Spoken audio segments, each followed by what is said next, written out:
Assalamualaikum warahmatullahi wabarakatuh. Saya Dimas Ilham. Di sini saya akan menerangkan beberapa poin-poin tentang transformasi TV analog menuju TV digital. Di sini teman-teman harus memahami gimana sih, apa akibatnya, apa dampak negatif dan dampak positifnya bagi masyarakat luas. Nah, berdasarkan roadmap Kominfo mengenai digitalisasi penyiaran di Indonesia, siaran televisi Indonesia direncanakan seluruhnya beroperasi dengan sistem digital pada tahun 2015. Sedangkan peraturan Menteri Kominfo menyatakan selambat-lambatnya tahun proses migrasi ini sudah dimulai tahun 2012. Keputusan pemerintah dengan berbagai argumentasi untuk mengadopsi teknologi penyiaran digital menggantikan teknologi televisi analog secara logis untuk dapat memahami sebagai sebuah keniscayaan. Seperti itu. Digitalisasi menjadi alternatif solusi untuk mengatasi keterbatasan dan efisiensi pada penyiaran analog bagi radio maupun televisi. Efisiensi juga serta optimalisasi juga paling nyata dalam penyiaran, diantaranya adalah kanal siaran dengan jumlah yang lebih banyak infrastruktur penyiaran seperti menara pemancar, antena, dan saluran transmisi masing-masing. Dan ini cukup menggunakan satu alat untuk banyak siaran.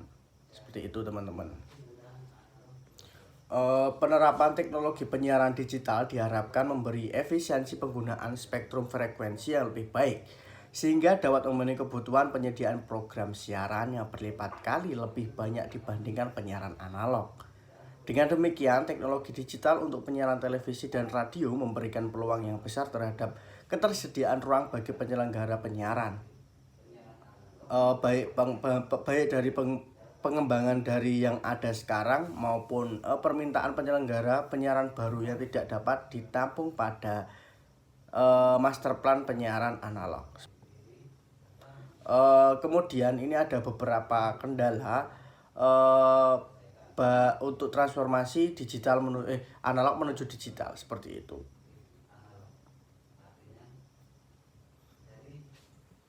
Kendala pertama yaitu operasional dalam proses migrasi total dari teknologi analog menuju digital sangat terkait dengan kesiapan mayoritas penonton televisi di Indonesia yang masih menggunakan TV analog atau receiver konvensional. Kondisi ini akan memperlama proses total digital karena mau tak mau kebijakan simulcast atau siaran berbarengan antara analog dan digital harus memperhatikan kecukupan waktu, lama jangka waktu. Simulcast harus dibedakan antara daerah ekonomi maju dan daerah ekonomi yang kurang maju, sehingga dapat ditinjau kembali sesuai kesiapan masyarakat dan penyelenggara, sehingga jika pada akhirnya televisi analog dapat dihentikan secara total. Kemudian yang kedua, bagi lembaga atau pengelola penyiaran dalam jangka waktu pendek, digitalisasi juga mengakibatkan kerugian secara teknis. Kerugian justru berasal dari pemancar televisi lama yang tidak dapat digunakan. Pasca migrasi digital, seluruh materi siaran akan dipancarkan oleh lembaga penyiaran multiplexing. Alhasil pemancar televisi lokal otomatis tidak digunakan lagi, seperti itu. Terus ini yang ketiga, teknologi penyiaran digital juga menuntut keahlian khusus penggunaannya dalam mengoperasikan alat, termasuk memperbaiki jika ada kerusakan. Keahlian dalam kaitan ini sangat terkait dengan sumber daya manusia yang harus mengikuti dan mampu bersinergi dengan digitalisasi. Media penyiaran yang kelak seluruhnya menggunakan platform digital juga harus dipahami oleh operator-operator yang notabene secara teknis saat ini masih banyak mengoperasikan teknologi analog. Seperti itu. Keempat, kesiapan akses set-top box sebagai teknologi transisi.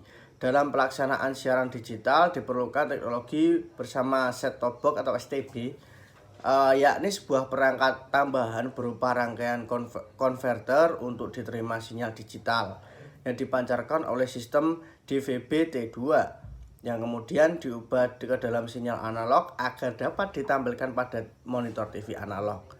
Dengan biaya yang tidak perlu besar jika dibandingkan membeli pesawat televisi digital baru, masyarakat juga dapat menikmati siaran digital melalui penambahan STB untuk mengubah sinyal digital ke analog, sehingga dapat dilihat dan digunakan televisi receiver biasa. Seperti itu ya teman-teman ya. Itu tadi poin-poin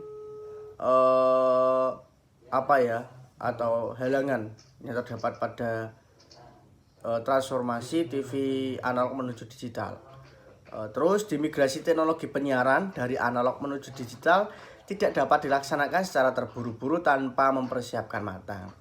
Transisi ini dalam praktiknya sangat terkait dengan kesiapan infrastruktur dari teknologi, ketersediaan infrastruktur yang memadai, pemilihan jenis atau standar teknologi yang tepat, pemahaman atas kelebihan dan kekurangan teknologi digital, serta kesiapan aspek non-teknologis seperti kondisi sosial ekonomi, literasi masyarakat, dan payung regulasi yang menandai akan meminjami semuanya stakeholder yang berkepentingan, baik pemerintah, perusahaan siaran, dan terutama masyarakat yang tidak akan dirugikan oleh proyek.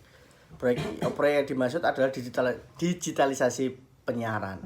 Sebaliknya, dengan terpenuhinya keberagaman kepemilikan dan keberagaman isi, digitalisasi penyiaran diharapkan dapat memberikan manfaat maksimal bagi dunia penyiaran Indonesia. Dan ini tambahan beberapa poin-poin penting.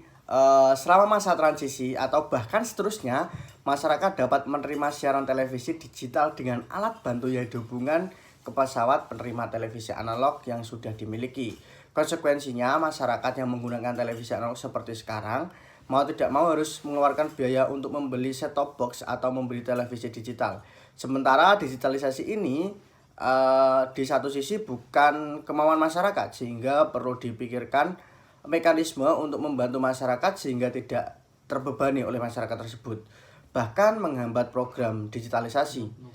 Dalam kaitan ini, pemerintah perlu membantu masyarakat yang tidak mampu membeli perangkat televisi digital dengan mengupayakan insentif harga untuk set-top box tersebut. Dari poin tersebut bisa saya simpulkan bahwasanya masyarakat kita lebih sekarang televisi kurang diminati karena adanya gadget, sudah dimanjakan oleh gadget seperti itu. Terus terkait dengan pemasok infrastruktur dan teknologi, digitalisasi penyiaran membutuhkan berbagai peralatan teknis yang sesuai dengan kondisi dan kebutuhan masyarakat Indonesia.